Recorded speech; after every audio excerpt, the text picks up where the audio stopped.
it does seem like SDR would actually be a mechanism consolidating the same underlying message of neocolonialism. But again, my question is, thinking about SDR, you would think about it from like an equity stake in a company. So as Africa, that's what we have at the IMF table. So there's going to be that difficult discussion in terms of what we bring on table and what we expect on the other end. So the feasibility of debate, for me, I actually think we should be thinking about the alternative financing mechanisms than spend a lot of debate on SDR and the potential realities. When we're talking about special drawing rights, we cannot already forget the discussion we had this morning, and particularly the words of our keynote speaker, in the role that the IMF has had and continues to have in consolidating the current structure of dependence of the Global South in the context of the dynamics of globalization. So let's look with that at what special drawing rights actually have done. I mean, virtually you have, with a stroke of pen, developed countries literally inventing money largely for themselves, although some have certainly also benefited, particularly middle-income countries, but largely from themselves. Then, despite the ethos and the pathos of the crisis, this money has been rechanneled now to the IMF to give it increased loan power to run another round of structural adjustment programs, this time in the name of climate, pretending that this will help the Global South adjust to the climate challenge when the West hasn't done it itself. And then he will probably claim that this loan money will be the climate finance that the West hasn't been providing despite its historical responsibility. So I know that this may not make justice to some particularly middle-income countries that benefited from increased liquidity, but where do we stand as civil society, and particularly as African civil society? Do we really want more? I'm not sure. Dealing with the issues brought by the COVID-19 pandemic, we were in need of nearly 400 and so much billion US dollar per year to address the challenges that we are facing. But now, an entire continent is concentrating on 33 billion. Because if you try to divide 33 per 55, you will see that nobody will be left with 1 billion US dollar. So why are we having this conversation? Because it has started, you know, with our leaders, and this is when we talk about leadership issues. Because no Asian country is engaged in this debate. Because if you look, you will see that they are speaking about other issues, not about concentrating on dividing, 33 billion into 55 people. So for me, and I do think that it is the feeling of everybody here, there is need for us to also embrace, a structural mindset change that will allow us as Africans to stand firm and to say that now we are engaging in a development process where we want things to change. Because if we concentrate on 33 billion and we are in need of more than 417 billion, and we are losing through illicit financial flows not less than 89 billion per year, it means that we have the money that is for the SDR. So why do we go to the IMF to go and beg that money? Because if you talk about this climate issue that he spoke about, we are now negotiating with Japanese. Just allow me to share that information with you. And they are trying to let us swallow the fact that we should engage in a net zero carbon emission, in the coming years to comply with the so-called Paris Agreement. But what people are not mindful of is, as Africa is aiming to transform and to grow, our carbon emission is also due to grow. So they are saying we need to transit from, carbon emission to a low carbon emission, or to decarbonization, or to green growth and everything. Who will do that? even people that are speaking about it are not even caring about that. They are now today trying to bring back the old ways of producing energy, and they are harnessing it without any other form of taking care about the rest of the world. So there is need for us to know that in this strategic game, Africa needs to stand firm and say, for the sake of our structural transformation, we also need to use, nuclear energy. We have that source in Africa, but unfortunately, people are coming to pump it here and go and use it for their own purposes. So there is need for us to understand that we sit in a very, very, very,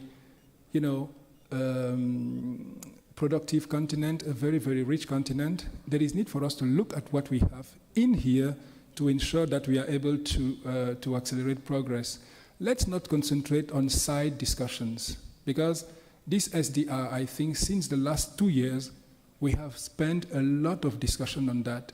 Even that SDR, that money, I'm not sure there is one African country that can tell you that they have used that money to develop something. So there is nothing to expect about it. So let's concentrate on structural transformation. Let's concentrate on agricultural production, because people are hungry.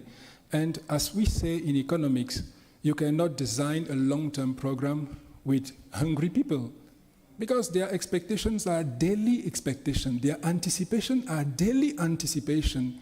But what you need is structural anticipation of people that are able to project their views in the next 10 years, not people that are hungry looking at meals. Sorry to be saying these things, but because I'm working for the African Union Commission, and I can tell you that when we go to negotiations, people are not happy when I'm there, because I will always speak this way. The discussion with Japanese can start at 10 a.m. in the morning, and we sleep at 3 a.m. because we are saying we don't want to understand, we don't want to accept anymore that this continent is not able to raise its voice despite all the challenges that we are facing. If you do think that you will continue laying down for people to work on you, you will never achieve anything. Just to finish, I know we are in a rule-based international system and also in a power-based system. Because if you look at things that are happening to us, it is about the rules are very, evolving with regards to the interest of people that are, projecting those rules. But the thing is, we need to adapt and to make sure that we are also able to become, not only rule takers, but rule makers in our continent. We design and implement projects with winning the loan in mind. That's what drives the design of a project, for instance. It's about getting the money, but not actually designing projects that are sustainable, that will sustainably service that particular loan that we are taking. It's about getting that money, and we see that once we get that money, I'm yet to see projects that have been implemented within the set timelines. Sometimes once we get that money, or once we get that loan, we reallocate it to consumption, and that becomes a problem. And I agree with Patrick that we are in a power game. And in a power game, you don't just look at today. It is long term. And I agree that we might be flogging a dead horse when we're chasing the SDRs.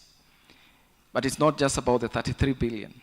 If we got that 3 trillion to meet our immediate needs, as we focus on sealing the loopholes that facilitate illicit financial flows, that's very important. And it's not that there are no resources in this world. Look at how much the US is spending on the Ukraine war. It's more than what was allocated at the moment. It's almost $1 trillion already. So the resources are there. And Africa, we're endowed with the resources.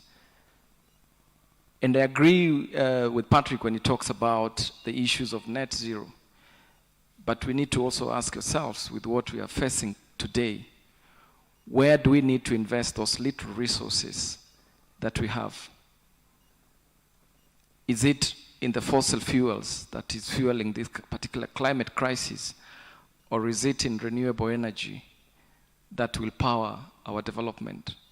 And let's not be cheated, because of the Russia-Ukraine crisis, we are seeing delegations and delegations coming to Africa to exploit our gas and signing deals.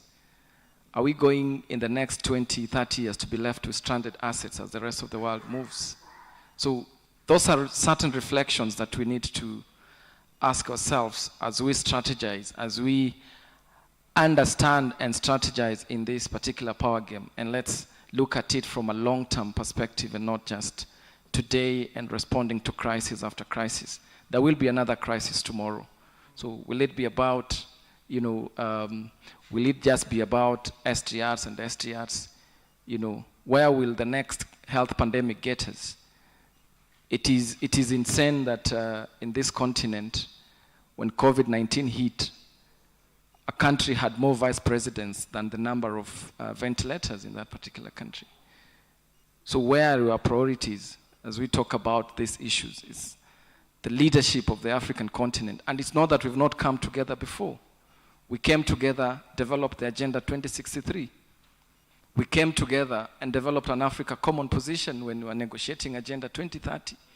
It's time that we come together and push the implementation of the Agenda 2063, push the reform or the disbandment of the international financial architecture. This idea that somehow we are putting all our eggs in the SDR basket is false. Nobody's suggesting we should do that. However, we are at the African continent represents a huge number of countries, and within the forum of something like the UN, that's a bulk of voices that can make a difference. Mm-hmm. And from that particular perspective, we need to say, what all can we do? And certainly SDR is not the only or the most important thing. However, remember that SDRs arrive debt-free. The question was asked, when does interest accrue? And interest accrues when another country lends you their SDRs. Why? Because they have to, it is seen not as a gift. It's not a donation, it's a loan. And there's an interest that is repaid to the IMF. And so the country that's loaning you those SDRs will charge you interest. So this idea that somehow everything should rest on the SDR is wrong. However, it is almost the closest we get to helicopter money. And if it's possible to increase the share of it as a rightful claim by Africa, being the least of the countries in terms of climate destruction. And this is a mechanism by which the neocolonialists, of which we have spoken about many times today, could make a difference. I don't think we should reject it out of hand. The big issue, of course, that has been mentioned throughout is that the African voice needs to be organized. There is a real need for a real response to the common framework. It is only African countries that have so far been able to be eligible for the common framework, and there are 4 of them that are, and Mozambique is the only one that hasn't applied for it. But when we look at the response and the timing and how difficult it is for Zambia to actually cope, and the other countries to cope with the outcomes of it, it's uncertain. That is where we need to focus our energies, to say, how do we restructure this rule game, not only so that we can make the rules, but what rules would work for us, define that, and actually ensure that there's a position of strength rather than simply saying it's not working for us. I would really recommend that there would be an energy that focuses on how that voice can be channeled and thought through carefully. SDR allocation can work provided we have the requisite legal framework and policy frameworks around accountability and transparency to ensure that they're used put to proper use instead of being wasted.